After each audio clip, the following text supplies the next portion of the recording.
नमस्कार, स्वागत है आपका इस बुलेटिन में। मैं हूं आपके साथ अवंतिका श्रीवास्तव। सबसे पहले एक बड़ी खबर नरसिंहपुर से सामने आ रही है। नकली आरटीओ गिरफ्तार हो चुका है। वसूली करते पकड़े गए 2 आरोपी और 2 अभी भी फरार बताए जा रहे हैं। नकली रसीद और वाहन भी जब्त किए जा चुके हैं। पुलिस ने आरटीओ के आवेदन पर इस कार्रवाई को अंजाम दिया है। ये बड़ी जानकारी नरसिंहपुर से। नकली आरटीओ यहां से गिरफ्तार हुआ है। वसूली करते 2 आरोपी पुलिस के हाथ लगे हैं। साथ ही साथ 2 आरोपी जो फरार हैं उनकी तलाश में भी पुलिस लगातार जुटी हुई है। नकली रसीद ये बनाकर दिया करते थे। वाहन भी इनके हवाले से जब्त हो चुके हैं। पुलिस ने आरटीओ के आवेदन पर कार्रवाई को अंजाम दिया है। सहयोगी आशीष हमारे साथ फोन लाइन पर जुड़ रहे हैं। आशीष, क्या जानकारी इस कार्रवाई पर?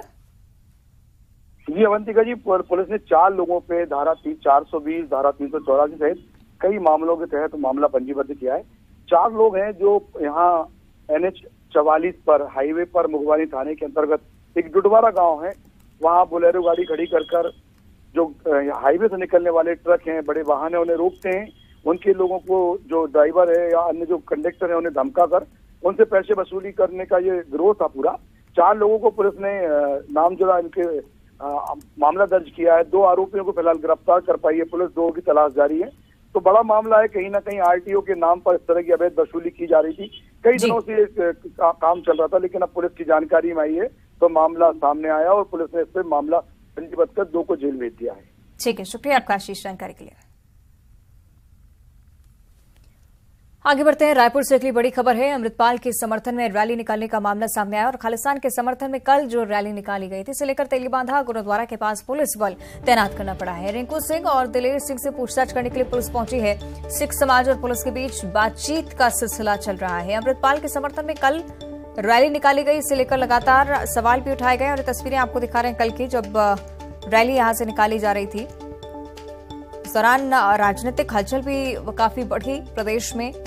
ये मुद्दा विधानसभा में भी उठाया गया, लेकिन अब पुलिस पहुंची है यहां लोगों से बातचीत करने के लिए। हालांकि ये पहले ही स्पष्ट किया जा चुका है लोगों की तरफ से कि हम अमृतपाल के समर्थन में रैली नहीं निकाल रहे थे। हालांकि पुलिस की पूछताछ में ही आगे जो तथ्य हैं वो स्पष्ट हो पाएंगे। तो पुलिस फिलहाल यहां पर पहुंची है और पूछताछ लगातार उनसे की जा रही है।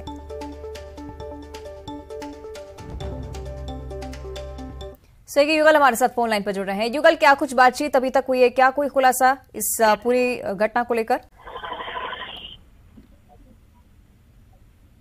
युगल, मेरी आवाज पहुंच रही है आप तक? जी बताया जा रहा है कि पुलिस पूछताछ करने के लिए पहुंची है। क्या अपडेट इसे लेकर? देखिए, सिविल लाइन थाने में अभी जो दिलेर सिंह है उससे वो यहाँ पर पहुंचा हुआ है।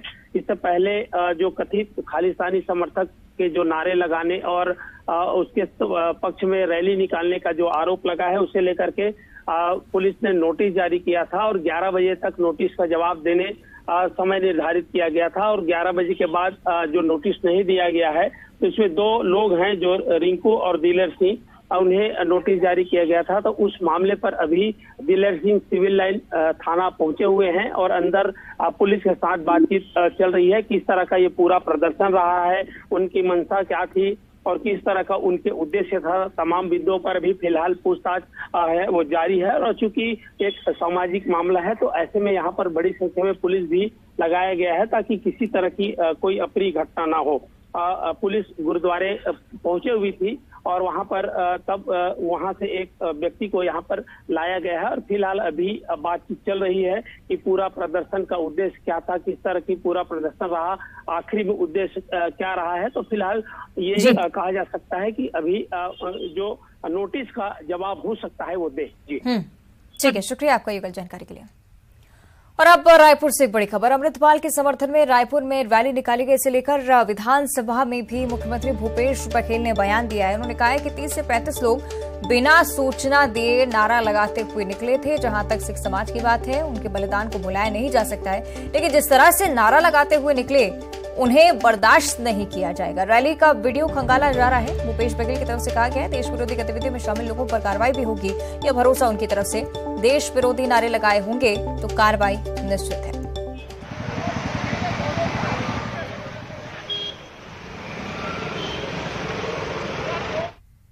हो गई जब रायपुर के शहर में खालिस्तानी समर्थक खुलेआम नारा लगाते हुए देश विरोधी गतिविधियों में लिप्त होकर के खालिस्तान के समर्थन में नारा लगाया और पुलिस के पास कोई इंटेलिजेंस की जानकारी नहीं थी। इनका इंटेलिजेंस फेलियर है, पुलिस अक्षम साबित हुई है।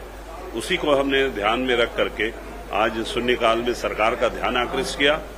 रायपुर में जुलूस निकल जाए खालिस्तान का नारा लगाते हुए, जिंदाबाद के नारा लगाते हुए, न पुलिस को मालूम, न सरकार को मालूम, न खुफिया तंत्र को मालूम। आखिर कानून व्यवस्था प्रदेश में है कहां पर? लाइन एंड ऑर्डर की स्थिति क्या? इधर खालिस्तानी समर्थक अमृतपाल के समर्थन में हो रहे प्रदर्शन पर पीसीसी अध्यक्ष मोहन मरकाम ने बीजेपी पर निशाना साधा है। मोहन मरकाम ने कहा कि प्रदर्शन के पीछे बीजेपी का ही हाथ है। उन्होंने कहा कि बीजेपी धर्म के नाम पर अलगाव को बढ़ावा देती रही है। छत्तीसगढ़ में भी प्रदर्शन में बीजेपी का ही हाथ है।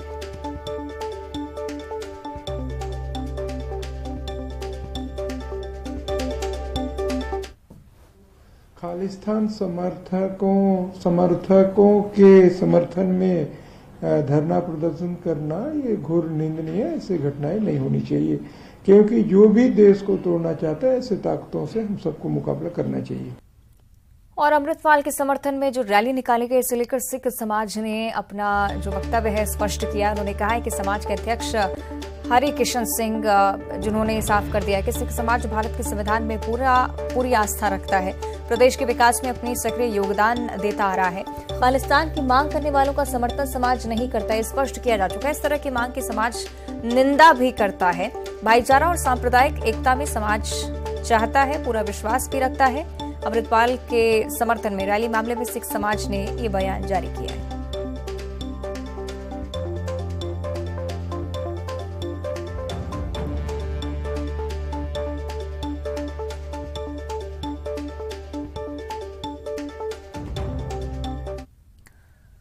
आगे बढ़ते हैं, जशपुर से एक बड़ी खबर है। जशपुर नगर पालिका के सीएमओ को शोकॉज नोटिस जारी हो चुका है। सीएमओ ज्योत्सना टोप्पो को शोकॉज नोटिस जारी हुआ है। कलेक्टर ने शोकॉज नोटिस जारी किया है। सीएमओ पर पद के दुरुपयोग का गंभीर आरोप, वित्तीय अनियमितता और गड़बड़ी का भी आरोप लग रहा है। शिकायत पर 5 सदस्यीय कमेटी की जांच रिपोर्ट पेश की गई। रिपोर्ट के बाद कलेक्टर ने नोटिस जारी किया है। जांच में कई आरोपों की पुष्टि भी हुई है। सीएमओ ज्योत्सना टोप्पो के खिलाफ बड़ी कार्रवाई हो सकती है, ऐसा अंदाजा।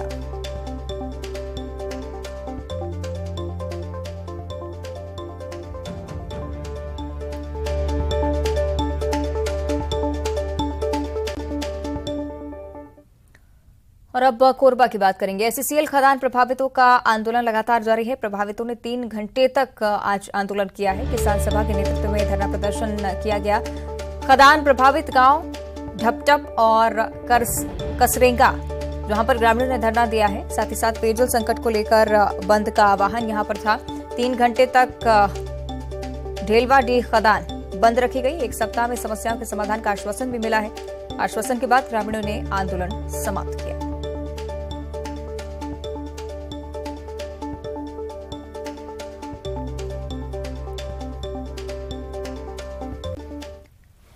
और अब बात जगदलपुर की करेंगे, जहां नगर निगम में काम करने वाली स्वच्छता महिला कर्मचारियों ने निगम प्रशासन के खिलाफ मोर्चा खोल दिया है। सैकड़ों कर्मचारियों ने वेतन बढ़ाने सहित अन्य मांगों को लेकर निगम दफ्तर के सामने मुख्य सड़क पर चक्काजाम किया। कर्मचारियों के लीडर को काम से निकालने से भी महिलाओं में नाराजगी है। आक्रोशित महिलाओं ने एसडीएम को मांगों का ज्ञापन सौंपा है। नगर निगम में कार्य करने वाली स्वच्छता महिला कर्मचारियों ने निगम प्रशासन के खिलाफ मोर्चा खोला। अपनी मांगों को लेकर 332 स्वच्छता महिला कर्मचारियों ने वेतन बढ़ाने सहित अन्य मांगों को लेकर निगम दफ्तर के सामने मुख्य सड़क पर चक्का जाम किया। आज का डेट में अगर स्वच्छता अभियान चालू हुआ है तो सिर्फ नरेंद्र मोदी का वजह से मिला है हमको काम। आज पहले भी हम लोग निगम में कर रहे थे तो हमारे साथ पहले भी अत्याचार किया गया। उतना समय भी पूरा 250 लेडीज का मतलब निकाल के फेंका गया। तब इसमें मेरे को संघर्ष करना पड़ा। तब से इन लोग ना ये कोशिश कर रहे हैं कि महिला लोग के लिए कोई आवाज ना उठाए। सबसे बड़ा जो अनियमितता नगर निगम में हो रहा है, जो यूजर चार्जेस करोड़ों रुपए में वसूले जा रहे हैं, वो इनके खाते में सीधे जमा होना था। परंतु नगर निगम पिछले 3-4 सालों से नगर निगम खाते में जमा करके उसको दूसरे कामों में, जहां पे कमीशन मिल रहा है, उनको ऐसे कामों में खर्च कर रहा है जो कि इनके खाते में, ये उनके भविष्य के लिए है, वो इनके लिए है। केंद्र सरकार ने जो एमसीसी योजना लाई है, मिशन क्लीन सिटी भारत स्वच्छ भारत अभियान, परंतु यहाँ पे भी ये भारी अनियमितता देखने को मिल रहा है। उसके संदर्भ आगे बढ़ते हैं। दुर्ग से एक बड़ी खबर है। इस एक्सटॉर्शन मामले में एक और आरोपी गिरफ्तार हो चुका है। दुर्ग पुलिस ने आरोपी को पश्चिम बंगाल से दबोचा है। गैंग के अकाउंट्स और ट्रांजैक्शन हैंडल करता था यह आरोपी। 71 साल के बुजुर्ग से 11 लाख रुपए की ठगी की थी। मामले में 5 आरोपी गिरफ्तार हो चुके हैं। देश भर में 600 लोगों से ठगी का खुलासा अब तक हुआ है। तो एक और आरोपी इस एक्सटॉर्शन मामले में गिरफ्तार हुआ है। पश्चिम बंगाल से दबोचने में पुलिस को सफलता हासिल हुई। गैंग के अकाउंट्स और ट्रांजैक्शन ये आरोपी हैंडल किया करता था। देश भर में 600 लोगों से ठगी का खुलासा अब तक हुआ है। बड़े स्तर पर एक खेल चल रहा था, इसी वजह से गहन जांच पुलिस की तरफ से की जा रही है। एक और बड़ी सफलता, आरोपी को गिरफ्तार किया गया है। 71 साल के बुजुर्ग से 11 लाख रुपए जब ठगे थे तब इस पूरे मामले का खुलासा हुआ था और अभी तक 5 आरोपी कुल मिलाकर गिरफ्तार हुए हैं। 600 लोगों से ठगी का खुलासा हो चुका है।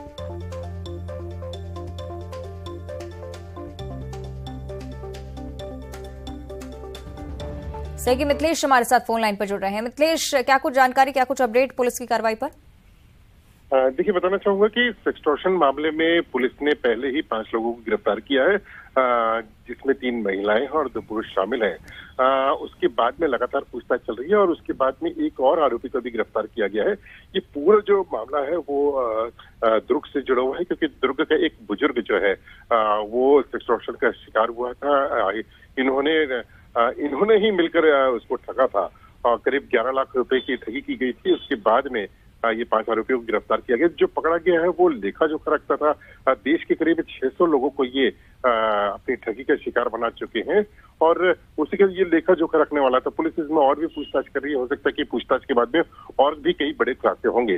तो अब देख सकते हैं कि लगातार एक्सटॉर्शन मामले पे पुलिस जो है वो लगातार कार्रवाइयां कर रही है और उसी के तहत में आज एक और बड़ी गिरफ्तारी की गई है। जी ठीक है, शुक्रिया आपको मिथिलेश जानकारी के लिए। और अब खबर दुर्ग से है, जहां पुलिस पर प्रताड़ना का आरोप लगाने वाले कांस्टेबल को पुलिस ने हिरासत में लिया है। पुलिस मुख्यालय में सीआईडी शाखा में पदस्थ आरक्षक संजीव मिश्रा ने आरोप लगाते हुए कहा था कि छोटे कर्मचारियों को प्रताड़ित किया जा रहा है, आवाज उठाने पर दबाने की कोशिश की जाती है। आज वो विभाग की तरफ से दिए गए किट को लेकर पुलिस मुख्यालय तक पदयात्रा करते हुए इस्तीफा देने के लिए निकले थे, लेकिन इससे पहले ही भिलाई नगर थाना क्षेत्र में पुलिस ने आरक्षक सहित उसके एक साथी को भी हिरासत में ले लिया है। मुख्यालय का कागज है सर, मेरे संवैधानिक अधिकार है पुलिस कर्मचारियों को। और जो हिमांशु गुप्ता सर की जो कमेटी बनी थी उसकी 1 साल से फाइल आज भी पीएचक्यू में अटकी हुई है और अभी तक उसमें कोई भी कार्रवाई नहीं की गई है। तो मैं अधिकारियों के रुष्ट रवैये से इस्तीफा देने के लिए दुर्ग पटेल चौक। और अब रायपुर से इस वक्त एक बड़ी खबर मिल रही है। पूर्व गृह मंत्री ननकीराम कंवर से बदसलूकी हुई है। कार सवार युवकों ने शंकर नगर के पास धमकाया है उनको। सिविल लाइन थाना पहुंचे थे ननकीराम कंवर। कानून व्यवस्था पर अब सवाल उठने लगे हैं, क्योंकि पूर्व गृह मंत्री के साथ इस तरह से बदसलूकी होना बड़ा मामला है।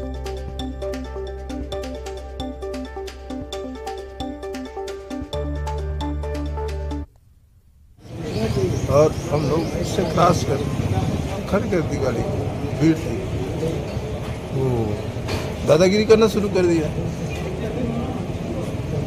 जी, आप थाने आए हैं इसको लेकर? उसके बाद में क्या बोलते हैं, हमने यहाँ के अधिकारियों को बताया। अब क्या कर रहे हैं देखो जी, रिपोर्ट हो चुका है। अच्छा, तो जब विधायक के साथ, जब हमारी गाड़ी में लिखा हुआ है विधायक ऐसा कर सकता है तो सामान्य व्यक्ति के लिए। आगे बढ़ते सुकमा से अगली बड़ी खबर है। पुलिस और नक्सली के बीच मुठभेड़ हुई है। कोता लेंड्रा के जंगल में मुठभेड़ की सूचना सामने आ रही है। कई नक्सलियों को गोली भी लगी है। पुलिस ने गोली लगने का दावा किया है। मुठभेड़ के बाद 5 नक्सली गिरफ्तार हुए हैं। डीआरजी जवानों के साथ मुठभेड़ हुई है। घटनास्थल पर पुलिस की सर्चिंग भी लगातार चल रही है। ये बड़ी जानकारी सुकमा से। पुलिस नक्सली के बीच एक बार फिर से मुठभेड़ की सूचना सामने आ रही है। 5 नक्सली गिरफ्तार हुए हैं। पुलिस की तरफ से कहा जा रहा है आधिकारिक पुष्टि का इंतजार अभी। 2.5 किलोमीटर अंदर कोटा लेंड्रा के जंगलों में, वहाँ पे हमारी टीमें जब एरिया को सर्च कर रही थी और एम्बुश में बैठी हुई थी, उस दौरान नक्सलियों की टीम के द्वारा उन पे हमला किया गया, जिसकी जवाबी कार्रवाई में नक्सलियों के पैर उखड़ गए और बहादुरीपूर्ण हमारी सुरक्षा बलों ने उनके इरादों को नेस्तनाबूद किया। इस अभियान में कुल 5 नक्सली जो है हम लोग गिरफ्तार करने में कामयाब हुए हैं। 4 से 5 नक्सलियों को घायल होने की संभावना है, जिनको लेकर उनके साथी जंगल की ओर भागे। पूरे इलाके में सर्चिंग और कॉर्डन की एक्टिविटी की जा रही है। पहले 4 नक्सली गिरफ्तार हुए थे, 5वें नक्सली उसी कॉर्डन में गिरफ्तार हुआ है। केंद्रीय गृह मंत्री अमित शाह के दौरे से पहले नक्सलियों ने दंतेवाड़ा में उत्पात मचाया है। नक्सलियों ने किरंदुल में रेलवे के काम में लगे पोकलेन मशीन में आग लगा दी। बचेली में एक ट्रक को आग के हवाले कर दिया। नक्सलियों ने मौके पर सैकड़ों की संख्या में पर्चे भी फेंके हैं। नक्सलियों के आतंक से किरंदुल में रेल लाइन के निर्माण में लगे मजदूरों में दहशत का माहौल है। इलाके में नक्सलियों के खिलाफ सर्च अभियान तेज कर दिया गया है। तो ये तस्वीरें आप देख रहे हैं किस तरह से आगजनी की इस घटना को अंजाम दिया है नक्सलियों ने। आपको बता दें कि कल अमित शाह छत्तीसगढ़ के दौरे पर आ रहे हैं, बस्तर भी वो पहुंचेंगे और इस बीच दंतेवाड़ा में और पास के इलाकों में भी इस तरह से नक्सलियों की सक्रियता दर्ज की जा रही है। सीआरपीएफ का कार्यक्रम भी होना है जिसमें केंद्रीय गृह मंत्री पहुंचेंगे और उनके दौरे से पहले पोकलेन और बचेली में ट्रक को आग के हवाले किया है नक्सलियों ने। तस्वीरें आपको दिखा रहे हैं। कांकेर से अगली बड़ी खबर है। बस्तर संभाग पहुंची है महिला डेयरडेविल्स की टीम। सीआरपीएफ की महिला डेयरडेविल्स टीम ने बस्तर में प्रवेश कर लिया है। दिल्ली से जगदलपुर तक के लिए यात्रा निकाली जा रही है। महिला डेयरडेविल्स, सीआरपीएफ की महिला डेयरडेविल्स का जगह जगह भव्य स्वागत किया जा रहा है। तस्वीरें आपको दिखा रहे हैं। कांकेर में जब वो पहुंची तो किस तरह से उनका स्वागत किया गया, तस्वीरों के जरिए आप देख सकते हैं। बस्तर संभाग में महिला डेयरडेविल्स की टीम पहुंच चुकी है।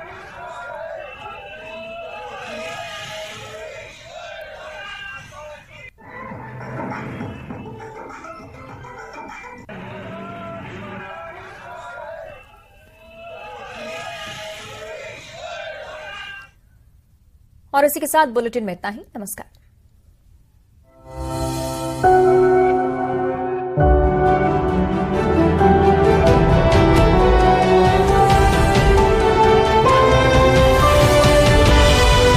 Poonawalla FinCorp presents News 18 Rising India Real Heroes।